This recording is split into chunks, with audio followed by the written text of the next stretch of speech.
Hi, my name is Phil Cockard, and I'm the president of Fraternal Order of Police Evergreen Lodge 1, located in Silverdale, Washington.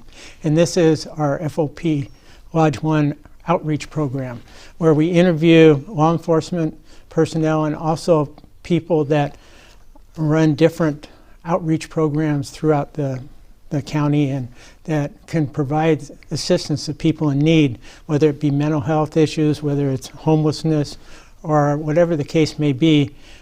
We have on our website the names and the websites to contact the people that you will need, and you just go down the website, and it's FOPlodge1.org is our website, and go to the links page. We have a lot of good professional people there that we also will be interviewing down the road. Some we've already did and more to come. So with me today is Sheriff John Gese, and I'd like to congratulate you on your recent election to sheriff. So what's your reflections on the running for sheriff? That's got to be trying on you and the family. Sure. Thank you, Phil. And first off, let me say thank you for having me on your show today, and I appreciate the opportunity, and appreciate the opportunity to be able to share some information, maybe some reflections too. As far as the campaign, for those who may not know, I was just elected Kitsap County Sheriff. I had been the appointed sheriff for about a year when Sheriff Gary Simpson retired early in his term. So I won the election, and I'm very honored to have the position and have the vote of confidence from our public to be the Kitsap County Sheriff. And the campaign was a good process. It caused me to reflect a little bit, learn a lot. The biggest opportunity was to get out and talk to people and understand some of their concerns and some of their questions. I did take away a lot. As sheriff, I'm out in the public a lot as it is, but during the campaign, I think it's an opportunity where you can talk to people genuinely and kind of listen to what's going on. I was very proud of all the people who not only voted for me, but also endorsed me as well. And that was an effort I made specifically to reach out to as many community leaders, partners, citizens to seek their endorsement, and my hope was to carry that on, those endorsements and partnerships, carry that on into my term as sheriff, to really leverage it to hopefully work with all of our community to come up with good solutions to some of our concerns. Very good. And back years ago when Sheriff Steve Boyer was sheriff, I was a drug awareness chairman for the Bremerton Elks, and I give talks to the different PTA groups and school groups, and at one of them, he was there, and he liked what I was doing, and it also gave him a chance, and he volunteered to go with me every time I did. So every time we went to other schools from that point on, he was there, and we were a two-man team putting on the show. And it was quite informative for people, and it also gave hint, the sheriff a chance to get out in the public, to do something positive. Yeah, no, I'm excited, and that's one of my favorite parts of the job. And sometimes I get asked, do you have an advisory committee? And my answer to that is, well, not a formal one, but every Kiwanis club I visit, every Rotary, every neighborhood watch program that I come visit, they're all giving me advice, and I try to take all that advice into account as we move forward and come up with our policy decisions. And reach out to them because they're there as community service, and they want people to reach out to them when they have a project going or something going. Oh, absolutely. And so, yeah, it's good to have. So what are some of your goals now that you're elected sheriff? Probably the biggest goal right now is we're going through really a historic staffing change, a turnover, and we're not the only law enforcement agency, and actually we're not the only occupation, but we're seeing a tremendous amount of folks that are hitting that retirement age, and they're leaving our agency and our profession. And it's been accelerated a little bit lately with all the stuff that's been going on the last few years, so we're seeing some people retiring early. And as people have left, we've had to really emphasize our recruiting, our hiring processes, and then the training processes. I think probably about a third of our staff, and we have about 270 positions in the sheriff's office, about a third of our staff is new within the last 3 years. So just a tremendous effort to keep people coming into this agency, and then to get them trained so they can do the job, and then to provide the ongoing training, because a lot of experience and training is walking out the door right now. So that's really been the big effort, and we've kind of reorganized our department a little bit so we can focus on those efforts. So that's one. One of the things I heard during the campaign, and I understand there's concern about crime rates, and we are seeing some crime rates really go up this last year or so. So, specifically, I call out auto theft. Auto theft is very much on the rise. It's been on the rise here for the last year.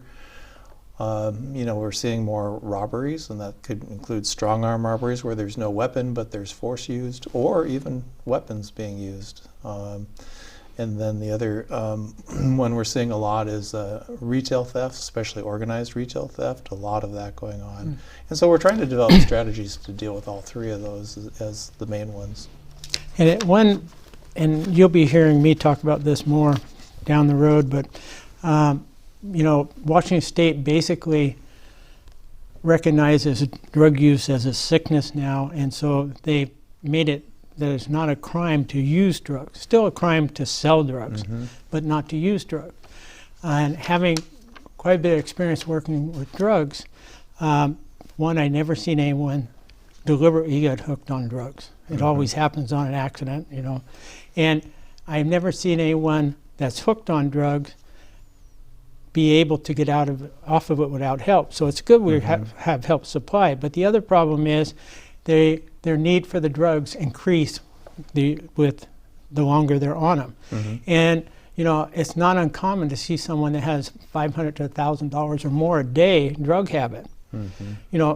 You or I working for a living couldn't afford the drug habit.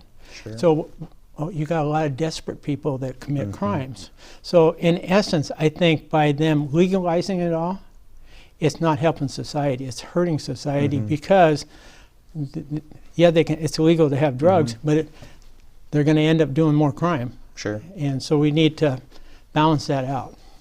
I agree. And, I think we've tried some experiments here in Washington State this last couple of years. Like you mentioned, we wanted, I guess, as a state to treat drug addiction more as a affliction rather than a crime. And I wholeheartedly believe, if somebody gets arrested for a crime, but the root cause of that crime is the addiction, that's really what you need to deal with, is the addiction. And there are good programs that are coming online that are reaching out and trying to help people with addictions. But, what we're seeing, though, is just, quite honestly, still a real lack of resources in that area. That's why we're putting on these shows, too, and interviewing people that have these resources and what's available. Sure, yeah. And as far as, for those who may not know, we had a law in the books in Washington for decades about possession of dangerous drugs. It was struck down in 2020, and so the legislature had to act, and they could have, I guess, left it alone and totally decriminalized it. But what they did is they passed a temporary law that basically treats, addiction, possession of hard drugs as not a crime, but an addiction that required law enforcement the first two times. They would have to provide deferral services or information for deferrals. They couldn't make an arrest. On the third time, they potentially could make an arrest. But even then, the prosecutors were directed to try and divert people away from the criminal justice system. So it created a structure that was really hard for us to use as a tool, quite frankly. And so there's not been a lot of drug enforcement going on here in Kitsap County, or actually here in Washington State. The legislature has to do something, because that law sunsets at the end of this next legislative session here. And there are some people that are calling for decriminalization. I really don't believe that is the way to go. There has to be that backstop that allows us to at least to have that tool available. And you're right, some people, I don't believe putting somebody in jail because they're addicted to drugs is necessarily a good thing. But one thing I will say is, in our jail at least, we do offer treatment services for addiction. And, sometimes that might be what it takes for some people. to deal with it. Back in '89, when we did the Wild Willie operation, 9 months we came out with 336 drug dealers. Took over 2 years to arrest them all. But we got the main sources right away, and for 3 months there was virtually no burglaries, no armed robberies, no violent assaults in Kitsap County. And then after the 3 months, the drugs got established again in the county, and everything went back to normal. So, there is a correlation there that we need to face positively. I don't have the solution, but we need to come up with one. Yeah, I agree. I mean, there is an intersection between drug use and crime in a lot of areas, and it's been hard for us, with lack of staffing and so many other agencies, whether they're state or federal, pulling back on drug enforcement. It's been hard. And I interviewed Jeff and Penny. A while back, and both of them were talking about how the time it takes to train a new one. You're looking at 2 years before you have someone that's really just beginning to be in depth in what it takes to be a law enforcement officer. And so the staffing problem, and you're still losing them. Every time you lose one, you're going back, longer to get back up to status quo. That's true. Even if we talk about adding officers today, it'll be a year and a half before we see the actual fruition of them being on their own and fully trained. And it's really caused me as sheriff and in the sheriff's office to make some hard decisions about priorities as far as what we're trying to accomplish and where we put our resources. And truthfully, this last year or so, it's been we've been having to focus on two main areas for the deputy side, which is detectives, our general detective section, and our patrol section, just to keep those folks at least fully staffed enough that they can respond to the 911 calls and be out there, and the detectives to follow up on these violent crimes and these repeat offenders. Let me ask you a question. December 13th, it'll be 27 years since I worked for the sheriff's office. Long time. You were just a rookie year. Yeah, you were one of my first sergeants. Yeah, I remember that. But in my day, we were really busy. Right when I retired, you had the deputies were all backed up with calls, and then the mid shift would come on, and they'd take up some of the deal, and the pressure would get off for a little while or get down. But that's the only way we play catch up, was having that mid shift come on. But back in my day when I started, we had a bigger area to patrol. Sometimes we had the whole county. Sometimes there was 2 of us or 3 of us. It was fat, but we didn't get the calls that you get now. And we were encouraged to go around and between calls and walk into a tavern and talk to people. Go to different community deals. Talk to people on the street.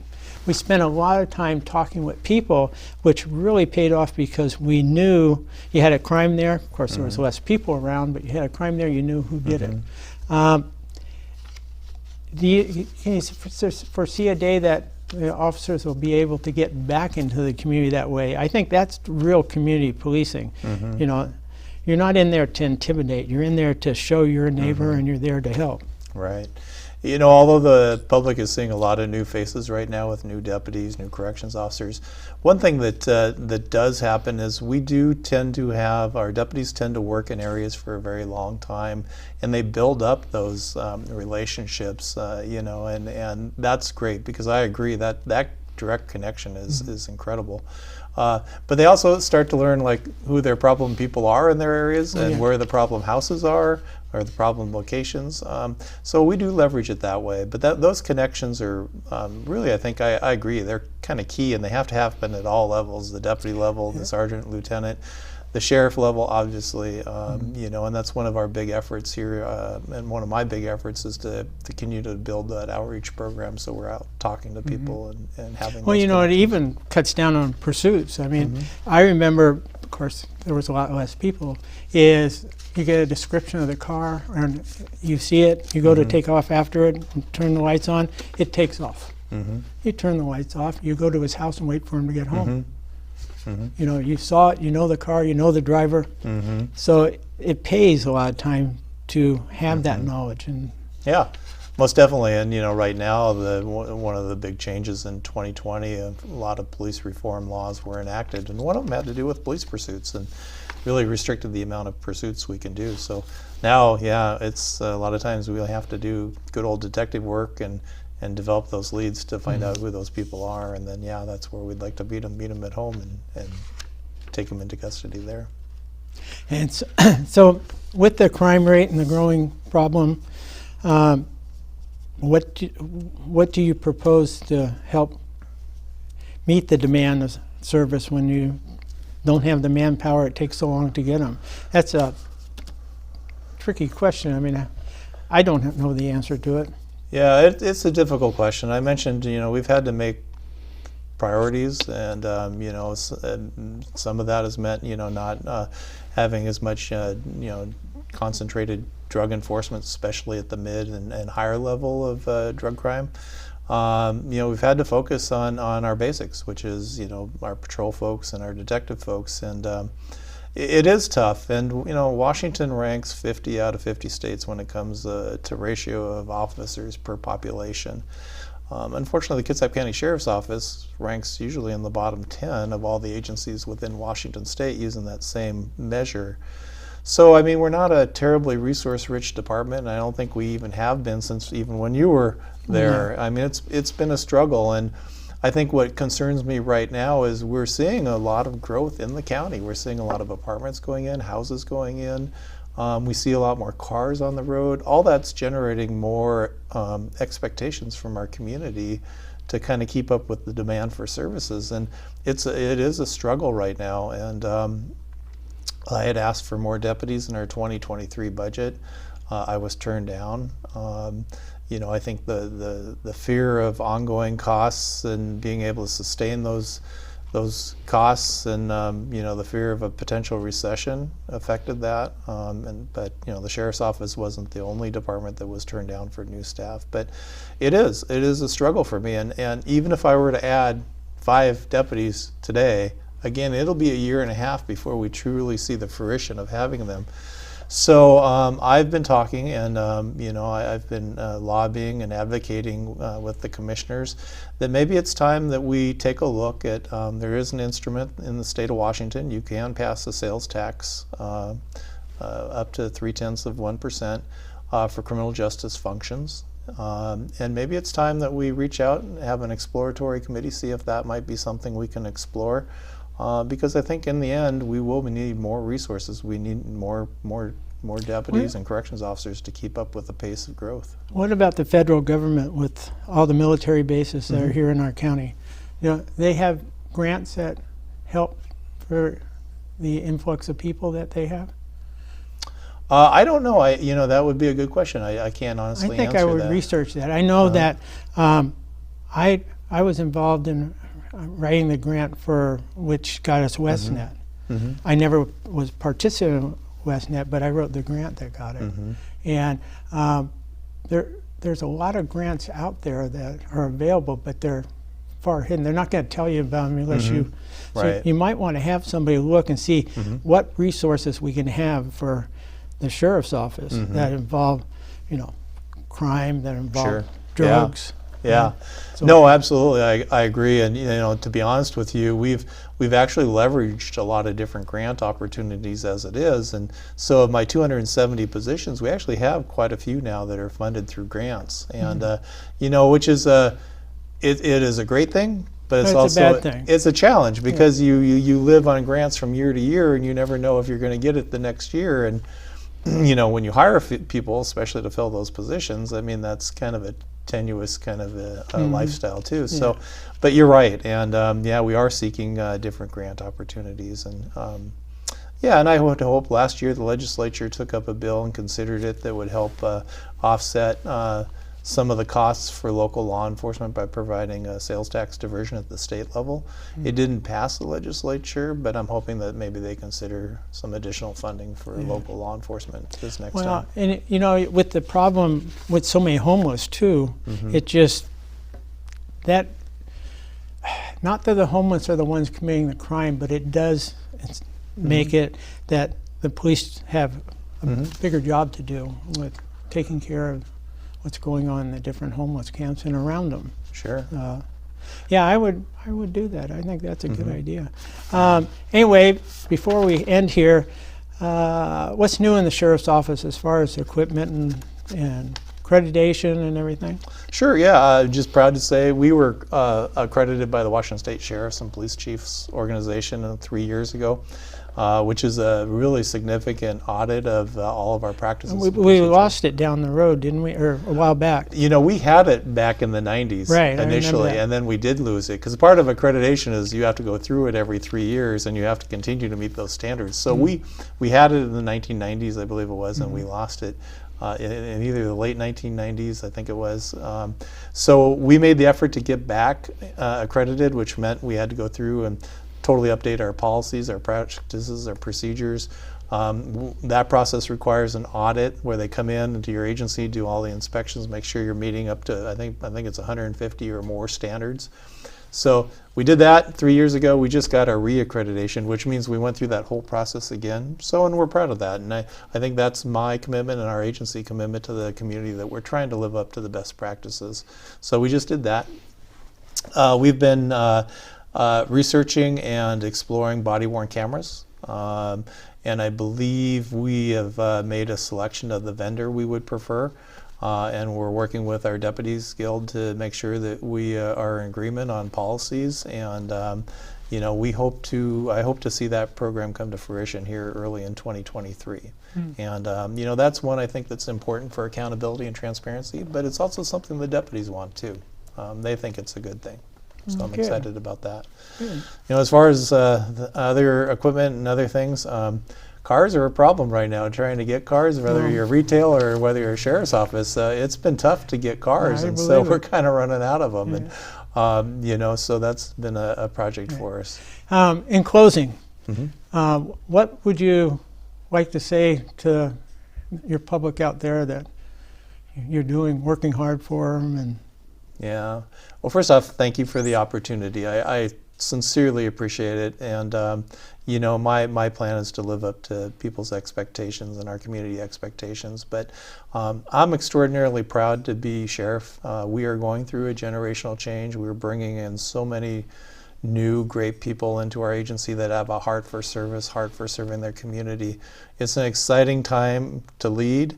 It's an exciting time, but a challenging time as well. There's so much going on right now. But you know, my belief is we've built up strong partnerships ever since you were here too, Phil, with this community, and we want to continue to build on that, and that's my excitement. I think I know from the start you've always been dedicated and committed, and I'm proud to see you as sheriff, and I'm sure you're going to do a good job. And if you want to be back on the show, just let us know, and we'll have you back another time whenever you want. Yeah, or if I have a show, I'll have you on. That'll work. Yeah. Okay. So,